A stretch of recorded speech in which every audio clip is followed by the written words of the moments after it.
2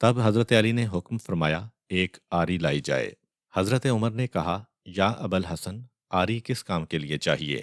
حضرت علی نے فرمایا بچے کے دو حصے کرتا ہوں، ایک ایک حصہ ان دونوں کو دے دوں گا۔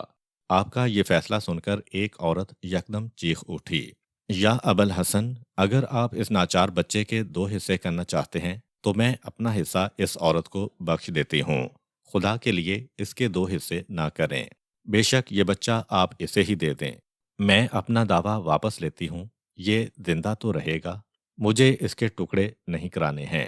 وہ فریاد کرتی رہی جبکہ دوسری عورت خاموش بیٹھی تھی۔ حضرت علی نے فرمایا اللہ اکبر، یہ بچہ تیرا ہی ہے، اگر اس عورت کا ہوتا تو وہ بھی تیری طرح فریاد کرتی، یوں خاموش نہ بیٹھتی۔ دوسری عورت نے اقرار کیا کہ یا حضرت، آپ نے سچ فرمایا، یہ بچہ حقیقت میں اسی کا بیٹا ہے، یہ میرا بچہ نہیں ہے۔ اس وقت حضرت عمر اس فیصلے سے بہت خوش ہوئے اور اکثر اوقات اس فیصلے کو یاد کرتے تھے اور حضرت علی کے لیے دعائے خیر فرمایا کرتے تھے۔ ابن القیم حملی کتاب سیاست شرعیہ میں نقل کرتے ہیں کہ عاصم بن حمزہ کہتے ہیں کہ میں نے مدینے کی گلیوں میں ایک جوان کو دیکھا جو رو رہا تھا اور کہتا تھا یا احکم الحاکمین احکم بینی و بین امی، اے احکم الحاکمین، میرے اور میری ماں کے درمیان فیصلہ فرما۔ حضرت عمر نے جب اس نوجوان کی فریاد سنی تو کہا اے جوان، تو اپنی ماں سے نفرت کا اظہار کیوں کر رہا ہے؟ جوان نے کہا اے خلیفہ، کیا عرض کروں، میری ماں نے مجھے 9 ماہ اپنے شکم میں رکھا اور 2 سال تک مجھے دودھ پلایا، اب میں پرورش پا کر جوان ہو گیا ہوں، اچھے برے کی تمیز بھی کر سکتا ہوں، اپنے بیگانے سب کی مجھے پہچان ہے، لیکن میری ماں مجھے اپنا بیٹا تسلیم کرنے سے انکار کر رہی ہے، وہ بالکل میرے وجود سے انجان بن گئی ہے۔ حضرت عمر نے کہا اب تمہاری ماں ہے کہاں؟ جوان نے جواب دیا سقیفہ بنی فلاں میں۔ حضرت عمر نے حکم دیا اس جوان کی ماں کو میرے سامنے حاضر کیا جائے۔ سپاہی حکم پاتے ہی گئے اور اس عورت کو اس کے 4 بھائیوں سمیت حاضر کر دیا اور اس کے ساتھ 40 گواہ بھی حاضر ہو گئے۔ ان سب نے گواہی دی کہ اس عورت کا کوئی بیٹا نہیں ہے، یہ عورت تو نہایت پارسا اور پاک دامن ہے اور ابھی تک کنواری ہے، بیٹا کیسے ہو سکتا ہے؟ یہ لڑکا جھوٹا ہے، اس کا دعویٰ قابل مذمت ہے، یہ صرف اس پاکیزہ عورت کو ذلیل و رسوا کرنا چاہتا ہے۔ حضرت عمر نے اس نوجوان لڑکے کی طرف رخ کیا اور کہا اے جوان، ان کا بیان تو سن چکا ہے، اب بتا اپنے دعویٰ میں کہاں تک سچا ہے؟ جوان نے کہا واللہ یا خلیفۃ المسلمین، یہ میری ماں ہے، اس نے 9 ماہ مجھے اپنے شکم میں رکھا ہے اور 2 سال دودھ پلایا ہے، اور اب یہ انکاری ہے کہ میں اس کا بیٹا ہوں۔ حضرت عمر نے عورت سے مخاطب ہو کر کہا اے کنیز خدا، جو اس جوان کا دعویٰ ہے تو سن رہی ہے؟ عورت نے کہا یا حضرت، مجھے خدا کی وحدانیت اور محمد کی رسالت کی قسم، میں تو اس لڑکے کو جانتی تک نہیں کہ یہ ہے کون، یہ جھوٹا مکار اور دغاباز ہے، یہ مجھے میرے خاندان میں ذلیل و رسوا کرنا چاہتا ہے، میں خاندان قریش کی ایک شریف بیٹی ہوں، میں تو ابھی تک غیر شادی شدہ ہوں، مجھے کسی بشر نے چھوا تک نہیں ہے۔ حضرت عمر نے کہا کیا تو اس بارے میں گواہ بھی رکھتی ہے؟ عورت نے کہا یہ 40 لوگ سب کے سب میرے گواہ ہیں۔ اس نے ان سب لوگوں کو بطور گواہ پیش کیا جنہوں نے اس کی پاک دامنی کی گواہی دی تھی اور کہا یہ لڑکا جھوٹا ہے۔ حضرت عمر نے حکم دیا کہ اس جوان کو زندان میں ڈال دیا جائے، تب تک گواہوں کی صداقت بھی ثابت ہو جائے گی۔ سپاہی اس جوان کے ہاتھ باندھ کر زندان کی طرف جا رہے تھے کہ حضرت علی کرم اللہ وجہہ سے ملاقات ہو گئی۔ جوان فریاد کرنے لگا یبنا ام رسول اللہ، میری فریاد سنیے، میں مظلوم جوان ہوں، حضرت عمر نے مجھے زندان میں قید رکھنے کا حکم سنایا ہے۔ جب حضرت علی نے اس جوان کی فریاد سنی تو حکم دیا کہ اس جوان کو واپس لے کر جاؤ۔ جب سپاہی اس کو واپس حضرت عمر کے پاس لے کر آئے تو حضرت عمر نے پوچھا اس کو واپس کیوں لے کر آئے ہو جبکہ میں نے اسے زندان میں ڈالنے کا حکم دیا تھا؟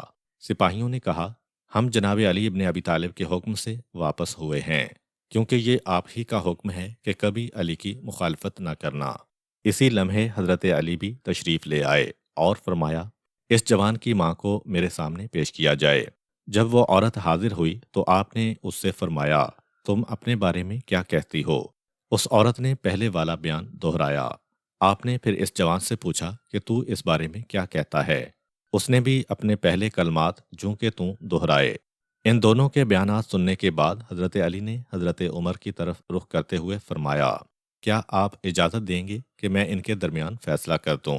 حضرت عمر نے کہا، سبحان اللہ یا ابا الحسن، آپ اجازت کیوں طلب فرما رہے ہیں؟ میں نے رسول خدا سے سنا ہے کہ آپ نے فرمایا، اعلمکم علی بن ابی طالب، تم میں سب سے بڑا عالم علی ابن ابی طالب ہے۔ پھر آپ نے عورت سے مخاطب ہو کر فرمایا، کیا تیرا کوئی گواہ ہے؟ عورت نے کہا، جی ہاں، یہ سب لوگ میرے گواہ ہیں۔ ان 40 افراد نے عورت کے حق میں گواہی دی۔ گواہوں کے بیانات سننے کے بعد حضرت علی نے فرمایا، آج میں تمہارے درمیان ایسا فیصلہ کروں گا جس سے خدا اور رسول کی خوشنودی حاصل ہوگی۔ اس وقت حضرت علی نے عورت سے فرمایا، تیرا ولی کون ہے؟ عورت نے کہا، میرے بھائی ہیں۔ حضرت علی نے اس کے بھائیوں سے مخاطب ہو کر فرمایا، کیا تم راضی ہوگے کہ میرا فیصلہ تمہارے اور تمہاری بہن کے حق میں ہو؟ وہ بولے، یا حضرت، ہم آپ کے فیصلے پر راضی ہوں گے۔ حضرت علی نے اس جوان سے فرمایا، کیا تجھے یہ بات پسند ہے کہ میں بحیثیت تیرا باپ اور حسن و حسین علیہ السلام تمہارے بھائی ہوں؟ نوجوان نے کہا، یا حضرت، یہ مجھے قبول ہے۔ حضرت علی نے فرمایا، اے لوگو، میں رب العزت کو گواہ بناتا ہوں اور حاضرین سے گواہی مانگتا ہوں کہ میں 400 درہم حق مہر مقرر کرتے ہوئے اس عورت کو اس جوان کے نکاح میں دیتا ہوں اور مہر کی رقم اپنے مال سے خود ادا کرتا ہوں۔ اے کمبر، جلدی جاؤ اور درہم لے کر آؤ۔ جناب کمبر نے درہم حاضر کر دیے۔ آپ نے کمبر سے فرمایا، درہم اس جوان کے دامن میں ڈال دو۔ پھر آپ نے اس جوان سے فرمایا، اب یہ درہم تو اپنی بیوی کے دامن میں ڈال دے اور اس کا ہاتھ پکڑ کر اپنے گھر لے جا اور میرے پاس غسل جنابت کر کے آنا۔ جب عورت نے یہ کلمات سنے تو اچانک فریاد کرنے لگی، الامان الامان یبن ام رسول اللہ، میں نہیں چاہتی کہ میں آگ میں جلوں، خدا کی قسم یہ میرا بیٹا ہے۔ حضرت علی نے فرمایا، تو نے پہلے کیوں نہیں اقرار کیا؟ عورت نے کہا، یبن ام رسول، میں قصوروار نہیں ہوں، کیونکہ میرا عقد انتہائی نالائق اور کمینے شخص سے کیا گیا اور اس سے یہ لڑکا پیدا ہوا۔ اس کی پیدائش کے فوراً بعد ہی میرا شوہر مر گیا۔ جب یہ حد بلوغ کو پہنچا تو میرے بھائیوں اور لوگوں نے مجھ سے کہا کہ اس کی فرزندی سے انکار کر دو، تو میں نے اپنے بھائیوں کے خوف کی وجہ سے اسے اپنے سے الگ کر دیا اور اسے اپنا بیٹا ماننے سے انکار کر دیا۔ خدا کی قسم یا علی، یہ میرا بیٹا ہے اور میرا دل اس کے لیے بے چین اور غمزدہ ہے۔ عورت روتے ہوئے آگے بڑھی اور اپنے بیٹے کا ہاتھ تھام کر اپنے گھر روانہ ہو گئی۔ حق اور سچ کا فیصلہ پا کر حضرت عمر بہت خوش ہوئے۔ اسی واقعے سے ملتا جلتا ایک واقعہ کتابوں میں اور ملتا ہے، جسے حضرت جابر بن عبداللہ انصاری اور حضرت سلمان فارسی رضوان اللہ علیہم نے بھی نقل کیا ہے۔ واقعہ یہ ہے کہ ایک غلام حضرت عمر رضی اللہ عنہ کے پاس آیا اور شکایت کی کہ میری ماں مجھے بیٹا ماننے سے انکار کر رہی ہے اور میرے باپ کی وراثت پر قابض ہو گئی ہے۔ آج میں لاوارث اور انتہائی محتاج ہوں۔ حضرت عمر نے حکم دیا کہ اس کی ماں کو حاضر کیا جائے۔ وہ حاضر ہوئی تو خلیفہ نے کہا، تو اپنے بیٹے کو اپنا بیٹا ماننے سے کیوں انکار کر رہی ہے؟ عورت نے کہا، یا حضرت، یہ لڑکا جھوٹ بولتا ہے، میں تو باکرہ ہوں، میں نے ابھی تک شوہر دیکھا تک نہیں۔ حضرت عمر نے کہا، کیا تو اس بات پر گواہ رکھتی ہے؟ عورت نے کہا، ہاں، میرے گواہ بھی ہیں۔ حضرت عمر نے کہا، اپنے گواہوں کو پیش کرو۔ عورت اپنے محلے میں گئی اور اپنی ہم خیال ہمسایہ عورتوں میں سے ہر ایک کو 10 دینار دیے تاکہ وہ گواہی دیں کہ وہ باکرہ ہے۔ جب یہ عورتیں حضرت عمر کے سامنے پیش ہوئیں اور گواہی دی کہ یہ عورت باکرہ ہے اور ابھی تک اس کی شادی ہی نہیں ہوئی ہے، غلام نے کہا، خدا کی قسم یہ جھوٹ کہتی ہے۔ سعد بن مالک میرا باپ ہے، قحط کے سال میں پیدا ہوا ہوں اور گوسفند کے دودھ سے میری پرورش کی گئی ہے، حتیٰ کہ میں جوان ہو گیا۔ میرا باپ سفر پر گیا تو ایک مدت تک واپس نہ لوٹا۔ میں نے اپنے باپ کے ہم سفر دوستوں سے ان کے بارے میں پوچھا تو انہوں نے بتایا کہ وہ مر چکا ہے۔ جب میری ماں کو ان کی موت کی خبر ہوئی تو اس نے تمام وراثت کو اپنے قبضے میں لے لیا اور مجھ سے بھی قطع تعلق کر لیا اور کہا کہ تم میرے بیٹے نہیں ہو۔ میں آج تنہا فقر و محتاجی میں در بدر ٹھوکریں کھاتا پھر رہا ہوں۔ حضرت عمر نے کہا، تمہارے دعویٰ کا فیصلہ بہت مشکل ہے۔ اسے تو باب مدینۃ العلم حضرت علی ابن ابی طالب ہی حل کر سکتے ہیں۔ اٹھو ہم علی کے گھر چلتے ہیں۔ جب سب حضرت علی کرم اللہ وجہہ کے در انور کی طرف روانہ ہوئے، جب لوگ حضرت علی کے گھر پہنچے تو انہوں نے تمام واقعہ سنایا۔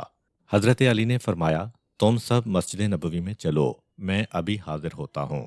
آپ نے جناب قمبر کو حکم دیا کہ جاؤ اس جوان کی ماں کو بلا لاؤ۔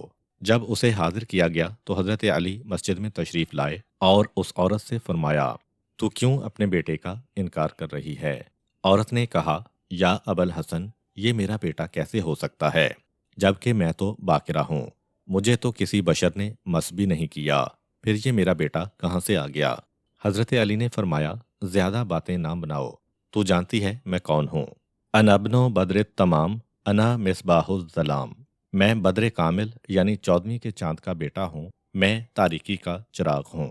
عورت کہنے لگی، اے ابوالحسن، اگر آپ میری بات پر یقین نہیں رکھتے ہیں تو کسی دایا کو بلا لیں تاکہ وہ میرا معائنہ کرے۔ اسی وقت دایا کو بلایا گیا۔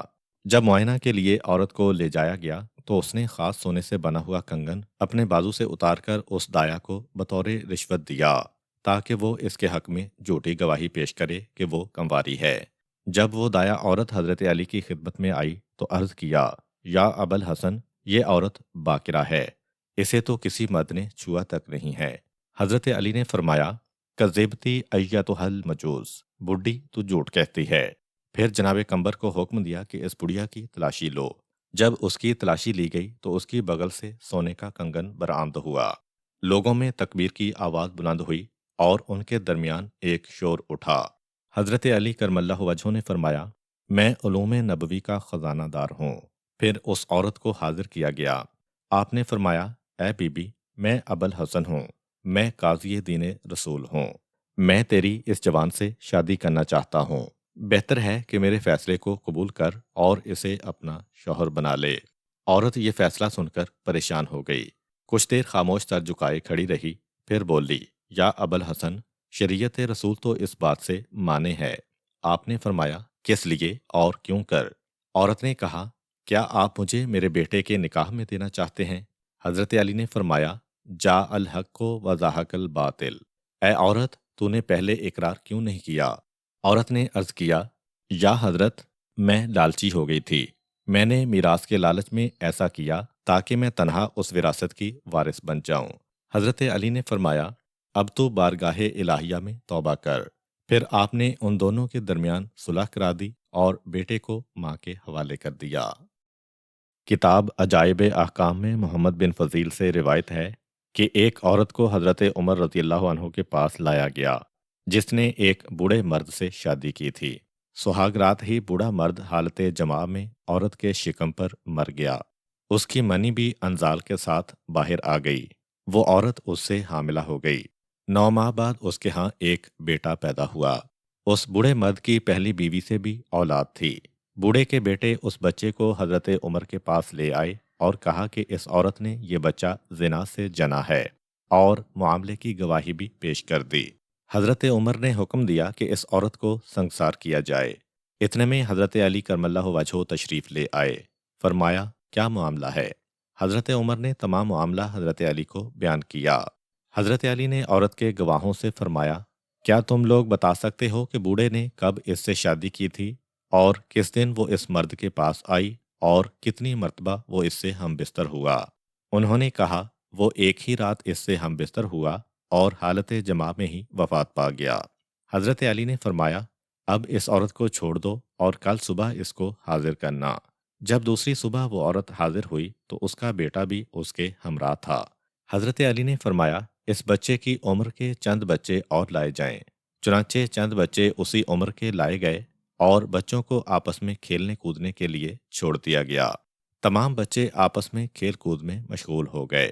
جب وہ کھیل میں مشغول تھے تو اچانک حضرت علی نے انہیں بیٹھ جانے کا حکم دیا۔